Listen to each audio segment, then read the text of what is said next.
cut, reset. Come on, come on, come on. The theme of today is perfection versus improv. You don't want me to say this story. I was at her house. She loves Italian. I do. For many reasons, yes. I was on the phone with my mom, and she was in the bathroom. Yes, I was. Yes. I heard her saying, turn it up, feel the beat, get inspired. Every move, every beat, yeah, we hit to feel the heat. welcome my beautiful, amazing friend, actress, dancer, and most of all, professor. We will know more about this, Monica Gossman.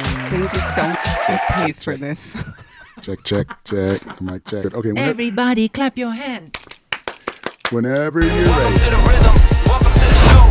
What's up, everybody? Welcome to the Booyaka podcast. We will chat about movement, culture, dance, music, and all the beautiful chaos that we love. The theme of today is perfection versus improv.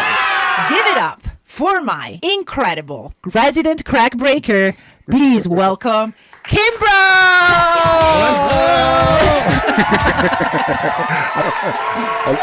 I love hot, beautiful women throwing money at me. That's what we throwing do. dollar bills That's what we do. at the pod, brother. If you're the right guy. Apparently, I am right now. And you know what? Thank you for that wonderful intro. And in spirit of the theme of your show, I am both perfect and improvisational. So there you go. Duh. You are perfect at both? Wait a minute. Today with me, I have a wonderful friend. We've been knowing each other for a very long time, and I'm very happy to have you here. We met in LA, and then we re-met in Berlin. So we are kind of international right here. And now you moved from Berlin to Florida. That's true. And now we're meeting in LA. That's a whole magic right there. Welcome, my beautiful, amazing friend, actress, dancer, you name it, and most of all, professor. We will know more about this, Monica Gossman. Thank you so much for having me, guys. Welcome, Monica. Thank you. I'm so happy to see you. Likewise. And most of all, I'm happy to see you doing so well. Professor, Yes. I want to know all about that. How did that happen? I don't know myself. So the good thing that you told me a little bit ago, and I want to share with our listeners, is the fact that for many people that comes in the States, it's very complicated and difficult. But seems like you landed at LAX and you just got your citizenship pretty much. So, what happened there? I'm working for the state as a professor, and I just got my citizenship pretty fast. So tell me about that experience, your So citizenship. so let's rewind the story. So you walk into the naturalization office, and there's a bunch of people sitting there waiting for their citizenship, and then you walk in. Yeah, I walk in. I mean, we're sitting there already, and everybody's like excited. They are not excited. It's like 5 hours of waiting. No, everybody's dressed beautifully. It was actually done well, and the kidding. judges It's were a very like, emotional day. Yeah. Everybody's excited, and all countries were represented, and then the judge was like, and now everybody, please tell us your story. How long did it take you to get the citizenship? How long are you in the States? And why are you proud to become an American? And I'm sitting there sweating. Why am I proud to become an American? Why am I proud to become an American? In fact, I should be sweating after I heard like that people are like, hi, I'm like, I know, Juan. I moved here 20 years ago with my grandma. Everybody had a hard time. Yeah, and I moved here like 17 years ago, and I'm working, and I have like kids in college, and then comes me, and I'm like, oh God, I'm not even 5 years here. I'm like, I can't tell them how many I just years I'm landed here. yesterday. It's like, so yeah, that's the story. Yeah. I was just what lucky. story did you tell then? I'm Monica, and I'm proud and happy to be here, to be raising my child in the U.S. Thank you. That's it. I want to say a bad word right now, but I can't. We are on live TV.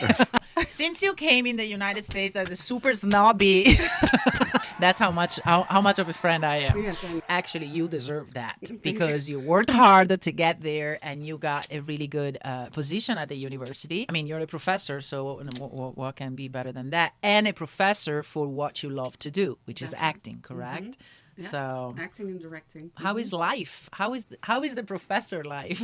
Well, I mean, you're teaching. You have fantastic students, talented students. Thankfully, we have them at FSU. And then besides that, you do research, which is awesome because it's a research one university, meaning in our field is doing creative work, and that's awesome because you get time to create things. For example, write a movie. Which is the best thing in the world. Yeah. What's the process like? What, if you would have to say, what's the difference between back then when we first met and working back then and working now? What would it be like? Well, I mean, back then I already was an actress when we met, former dancer. That was kind of like how we linked. Yeah. And I learned you were doing Booyaka. And I brought it to Berlin, by the way. Come on now, say it out. Just be proud of it. So, of course, like, thankfully, I evolved, or life made me evolve. So I booked great acting roles internationally. And then I know about a couple of it, Yeah. like Mank, Yes. directed by David Fincher. Yes. So that was an Oscar-winning Movie, movie. yeah. Mm-hmm. And how was that experience? Then tell me about that before I list all the rest. It's pretty much the best experience I've ever had because David Fincher is a god. He is just fantastic. Like, I can't even find words for what he and his wife and his team are doing. And yeah, being part of that is just phenomenal. That is so cool. What part of working with him is the one that stayed with you the most? Like, what was it so special about him? He's very direct. He's very knowledgeable and human. He doesn't take any bullshit. Sorry. He doesn't take can any say it. BS. And talking about perfect, I mean, he knows every department to a degree that even the ones that, like, the heads of the departments sweat when he comes in because he knows it so well. He is professional, he is intelligent, he is intuitive all at once. And having a master like him, because I was able to even shadow him on The Killer, to be allowed to have a mentor like him is extraordinary. And I feel like more than blessed with that. That you had that Yes. experience. Yes. Has he changed you? Has that Absolutely, it experience has changed you as me, an and actress? it has changed me as a filmmaker because I learned directing through him as well. I was always interested. I did theater directing, but more and more I moved into film directing, which led to the thing that I, at a certain point, had to produce also something. So I directed a movie. Yeah, I wrote and directed. Yeah. Nice. So yeah. You are now writing and directing your own. No, it's done. I'm editing it right now. That's why I'm in we are LA. the post process now. Post-production, Okay. yes. The prop department that was working with me at Daxter, they are actually they I think they just finished a movie with him. They speak highly about the way he also is involved in the whole production, which is interesting. If they are very involved in every department, everything flows so much better for every department, and there is like I feel like there is the need of having a leader that is capable of managing the entire production. Does it make Absolutely. sense? You have to be the leader. You have to be the one who's running the show, right? And people need to feel that you're a strong leader to open up and show their capacity, right? As long as they feel that there is one through line, one idea that everybody follows when you have a strong leader, then everybody's cool and wants to participate and lean into this. If that's gone, everybody's like a little bit confused. Was there a specific thing that you saw him do that you picked up that you thought was really amazing, really cool? Anything specific? Well, there are a lot of parts that you can pick up, and he's known for like 80 takes. I cannot allow that. Like, I've been through this as an actress. have a It's mosquito. phenomenal that wants to say Yeah. something. To be absolutely prepared for the shot, know exactly what you want as a director, and having everybody tuned in at the same time definitely is one thing that I stole from him, and a very fast reset. That's very Fincher. Because normally it's like action, scene goes, cut, everybody falls apart, it takes minutes to go back. With Fincher, and that's only how he can do 80 takes, is like action, cut, reset, come on, fast, action, cut. And So you it's mean so the fast. time of the reset is very Yes, short. it's very so short. Nobody is Yeah. going to the So the energy doesn't catering go down. and getting the food. No, it's like literally the energy stays all the time on a certain level. Right. And The pressure is there. Yeah, so it's they like- keep the pressure yeah, on. in a good way. You Yeah, know? yeah. It's like a a car, if you keep the motor going, Yeah. and you know, you for the ones who still, I agree with that method, right? by the way. Yeah. If you do manual, you know, you have to switch the gear. I always speak about, and this is a good opportunity to speak about momentum. Like, you have to keep the momentum going for whatever you do. Either you are performing on stage or whatever. The wow moment is not going to be 10 wow moment. It's going to be maybe 3, and those has to have the momentum. It's the Yeah. same thing, probably, right? Absolutely. Yeah. And pre-production is key. Yeah. If you're prepped, then you can allow absolutely like your theme, like perfectionism, and where's like improvisation coming in. If you're perfect in your pre-production, then on set you can improvise. If that's Yeah. not there, you're just freaking surviving. You Yeah, know? Yeah, that's true. it's true. And you're focusing on that. That's also the other part. Like, you cannot focus on being great. You can be maybe focusing on being good, good enough to Mediocre. mediocre. Moving on from that, I also have the unlikely pilgrimage. Pilgrim. See, this is a lost in translation type of show. What is that So, in Italian? Don't make me. Pilgrimage. I don't know. All right, let's move on to HBO. The stairway, the Yes. staircase, Scala. La What's in Scala. German? Scala. Scala. Scala. Staircase. Staircase. Oh God, you don't. What is in Russian? Treppenhaus? What? Лестница. Лестничная площадка. Oh, that was so Лестничная sexy. площадка. You don't want me to say this story. I don't know. So I was at her house, and I was on the phone with my mother, and she was in the bedroom, far away. She me? And she loves, yes, you. She loves Italian. I do. I'm gonna tell I this do. story whispering, like Lady I Gaga do. and Catherine For many Zeta-Jones. reasons, yes. I was on the phone with my mom, and she was in the bathroom. Yes, I was. And as she was in the bathroom, Yes. I heard her say, And then I hang up the phone with my mom, and I was like, Monica, are you okay? And she said, I love Italian. I do. Yeah, we hit to feel the. You know, you both just made my nipples hard. I don't know what happened. It's an Italian, man. Italian, Russian Getting accent. sexy, I don't know. sexy Booyaka podcast. know. Right Wait, not the there. German? Wait, verstehe ich überhaupt No, nicht. come Warum nicht? on, it's not. Yeah. Say the same thing in German now. A sexy thing in German. Well, in German. Please not. Let's not go there. That opens a whole nother topic. You introduced me to a singer name that I absolutely love. Savian, I know. Savian, yes. Savian, Okay, yeah, that man Savian. is the only man that can sing in German and be sexy. I don't hear any other German song. I love German people, don't get me wrong. German women are sexy, but I it's don't know. just the language is difficult. But I have to say, when he sings, gosh, he can sing in every language. That's I'll true. be like right there. Yeah. Yes. Yeah. Savian. Yeah. Kannst mir später danken. Whatever. Russian? Was? Say what you just said. Oh, Whatever you just said, because I have no clue. Ты можешь мне позже поблагодарить. Are you saying bad words? No, I said, you can thank me later. Du kannst mir später danken. Ты можешь мне позже поблагодарить. Oh, that was a lot. I know. Okay, you had me That's at how I became a professor. you had me at hello. So that's the reason why she landed at LAX, and they went there and they Yes, said, okay, here is your certificate, here is your citizenship, we gotcha. Fine, gotcha.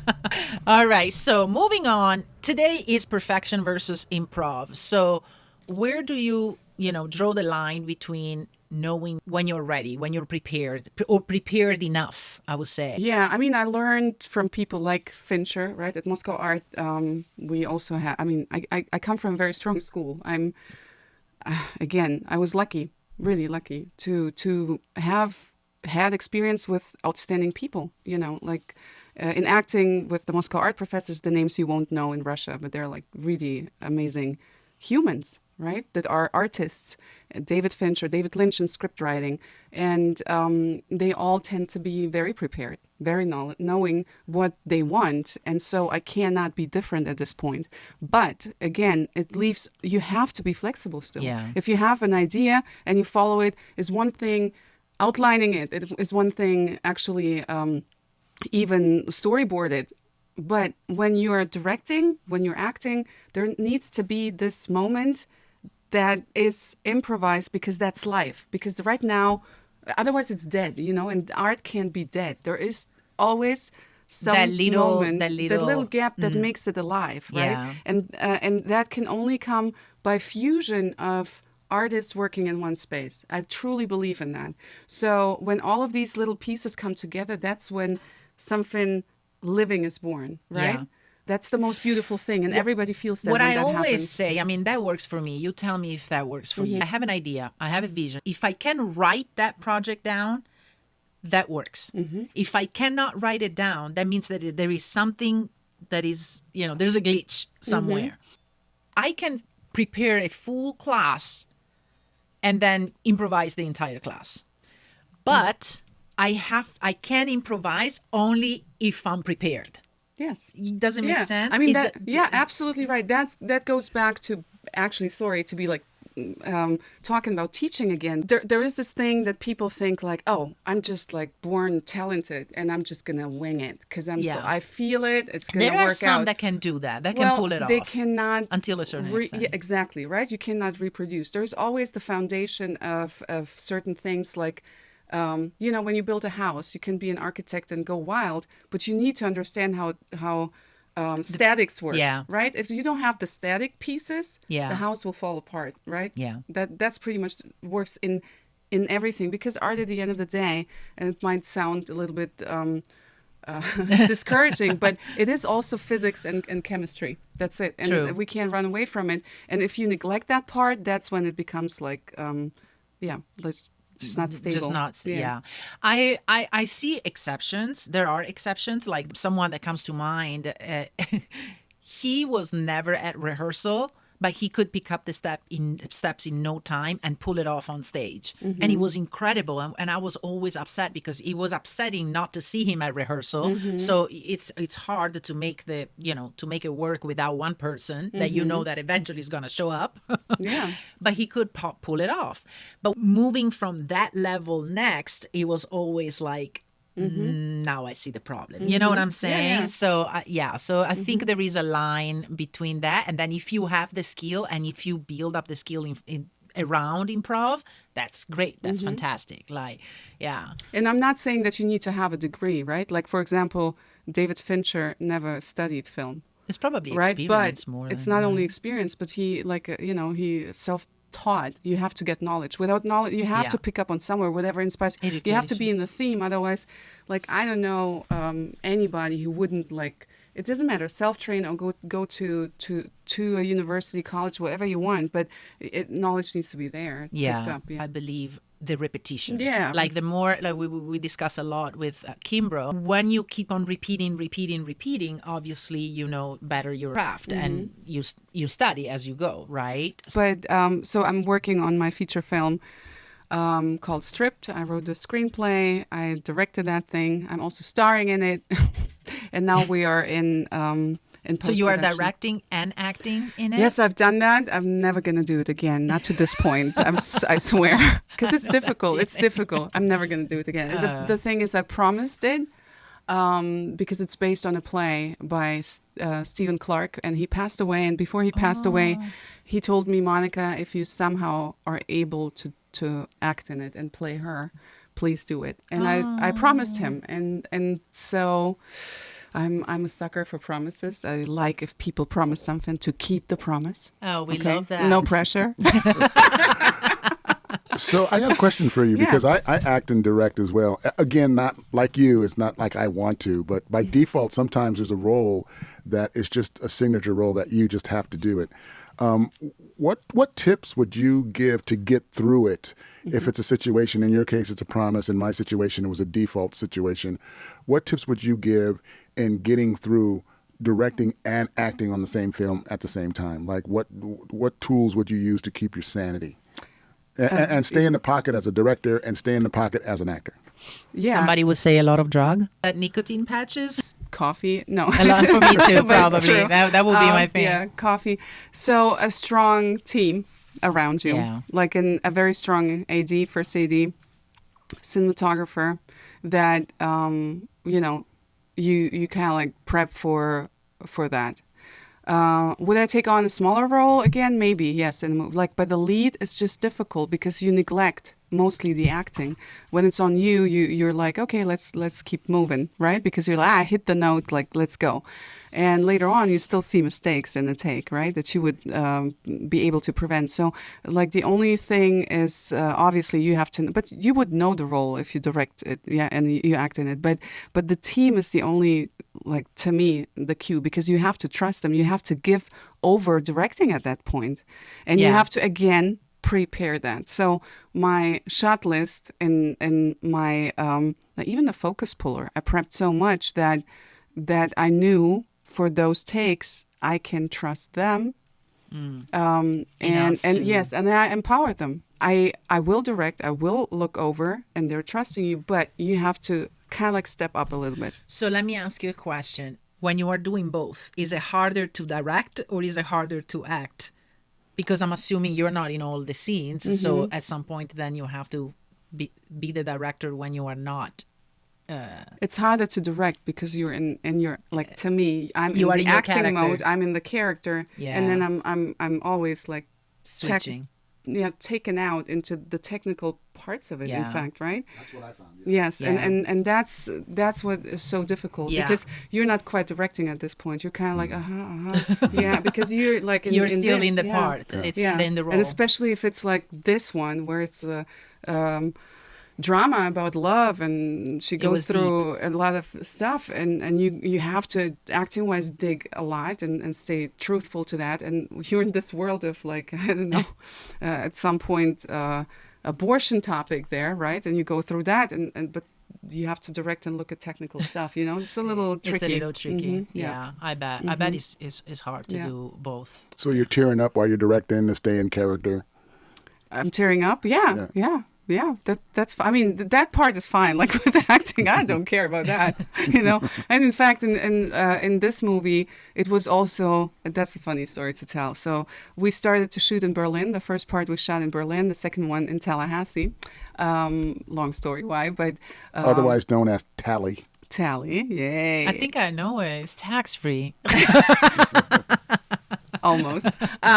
The film has also, you know, like it's called Stripped, so it's not about strippers, but it's about stripping.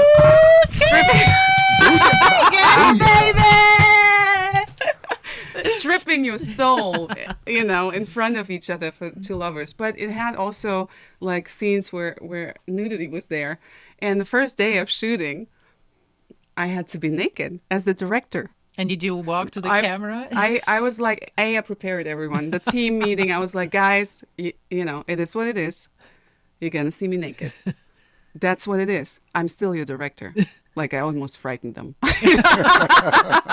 Don't you dare lose respect. It's like, No, but I Don't did you warn them. dare. And then I told you, that's fine. It's what it is. The movie requires it. You Wow, know, and that inside, requires yeah, and I was courage. like, I was sweating. And that day I was like, damn it, like I have to do it. But I was like, the only way to do it is being as confident as possible, as if it's the most normal thing on earth to be Yeah. sitting butt naked there. So Make it normal, Yeah, make yeah. it normal. And the minute that was like set up, I guess that scared them so much. No, it was all good. But the question is, like, at some point you got so comfortable that you ended up going to behind camera we- to look at the thing naked. No, never. No, I was Not at very that aware. point, not no, that not confident. But it was funny because sometimes I would have like night dress on for like for some scenes, like or like a cocktail dress, and all the behind the stage pictures were always like the director in a hot dress. And now it's like I'm only directing Your director In photo high shoot heels. is gonna be really interesting. in high heels and like a So that's funny. Yeah. That's a good one. That's a good one. Honestly, it was such an amazing time. I had a wonderful team. Everybody just, you know, it That's was one hard of the to very find. hard to find. And it's almost impossible to find because you're always queuing a team together, right? Yeah. Most likely, even if you work with someone like a team, we work over and over again, Yeah. which is not the case for me yet. I just refer to someone like David Fincher. He most likely works with the same people. Some people aren't available, right? So this one was like just me picking them together as a team, but they all clicked and we had a wonderful time. We were dancing in between Halloween. We made fun. It was an ongoing joke always That's so happening. beautiful. And I guess the most improv that I can share is nobody behind the camera did not at a certain point had to be in front of the camera. It's like, dang it, we don't have enough extras. How about you? Do we have to dress for like Yeah. Luke? Put him on. Yeah. Luke, you gotta go. And everybody did it. Like at the point, everybody was just waiting. When is Monica gonna throw me in front of the camera? And they're like, okay, with no resistance. Okay. Did you have to throw them naked? No, they waited for that. Didn't happen. One day we shot in Berlin under the rain. It was for my Booyaka project. We ended up dancing all over the place. And when I watched that video today, it seems like either an AI video or a photoshopped video. But we were young and wild. Oh, we had so much fun. We went all over Berlin. And then at some point, like a car full of people, and they were all drunk. We stopped them and we said, we need crowd behind us. I remember.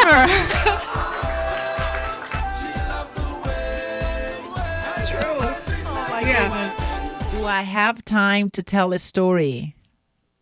Yes, you do. Yes, I do. The theme of the day is perfection versus improv. So I want to tell this story to inspire also our listeners that are starting up their own project, afraid of not having all the tools or all the equipment or all the things that they need. And this is a story that is kind of funny about improvisation. So we scheduled a whole bunch of shoots in studios. Everything was, like super professional and all of that. What happened in one of the studio was overbooked. So one of the shoot, we were like, oh, now we have to change the day, whatever. In the meantime, we decided we had 2 hours before the studio was open again. And we were like, let's just go to Venice and just walk on the beach, just to take a moment to relax. So we walked on the beach. We went there. And all of a sudden, I was like, you know what? Let's just shoot here. Mm-hmm. So I went to the graffiti wall and I asked the graffiti guys to write Booyaka in the graffiti wall. And at the same time they were doing that, I went to find a drummer. Wow. One of the drummers, like Venice is full of drummers. They do the drummer circle every Sunday. So we canceled the studio. We were like, oh, we're gonna shoot here. I stopped a couple of tourists. I need a couple of people dancing to this choreography, whatever. So cut the story short, we ended up with this shoot and it was one of the best of the entire series. Wow. So sometimes let go, it's fine. Like sometimes, especially if something pops up in your head and you're like, you know what? This is going to be good. Don't miss that spot. And talking about momentum, I think that's very important also because you may miss moments that are not going to come back, that are not going to be, that you cannot plan. And I've heard a lot of stories of big actors doing that in the moment of the scene, like they throw something that is completely out of the script and it's the best moment of the movie. Absolutely. Right? The director is waiting for that because, they can plan only so much, So when I talk about perfection and improvisation, I want the listeners to understand that in the creative process, you want to be as ready as possible. You want to be as prepared as possible. But don't miss your intuition. Don't miss your moment of creation. Don't miss the momentum that can actually change the entire project. So, yeah. So that's my. Can I add something to it? Absolutely. So, like, I wanted to bring up Booyaka one more time, like for how I experienced it. No, really, like because we met through a mutual friend. In LA, and then we started to hang out, and then you showed me Booyaka, and you inspired me so much to bring it even to Germany to help you also, like because I believe you were the main in the product, and it changed me in that form because you were a great role model to be like. I always respected that you're like Italian, came to the freaking US and created a whole system, and then thrived through it, and nobody told you how to do it, what to do it, talking about like improvising. You just followed your spirit and did that. That's huge, So that was like a to me it inspired me a lot. Thank so, yeah. you. So oh really, my goodness, really to hear this from you because I have a lot of respect for you and everything you've done. And it's funny. We went back and forth. We did this, and now we are here in LA talking about our experience. How awesome is that? I actually told you that before, and by ourselves.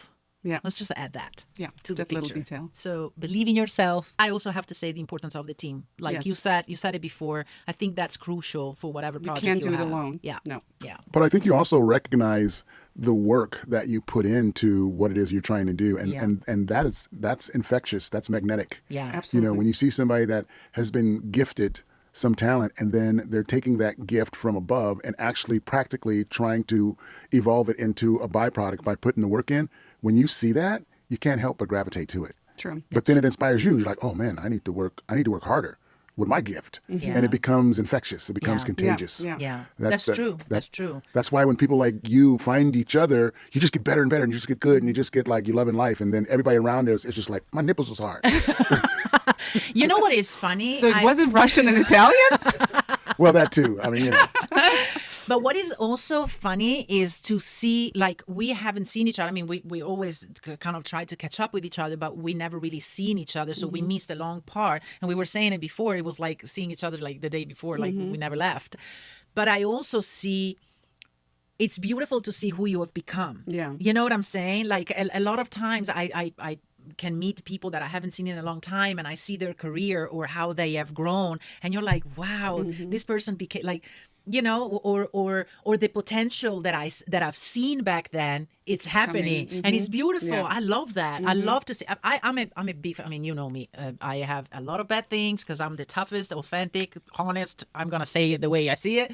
But there's one thing that I really love is to see growth. Like when I see growth, and for me, it's I don't know, I just love it. I love when people People are grow thriving, and yes. thriving. Yeah, we don't really see him. It's like if he's like a roommate in another room, like silent in another room, because we can see him through screens and monitors, but we cannot really see him that much because we have all the spotlights on us.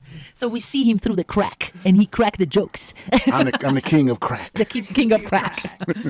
All right, everybody. So I think it's time to close. And thank you so much, Monica. Thank you so much, Kimbrough. I would love to see your dance, and I would love to see you guys behind the scenes, your hard work, your laughter, and all of the joy that we can possibly spread, because right now that's what the world needs. Joy, laughter, and a beautiful, wonderful 2026.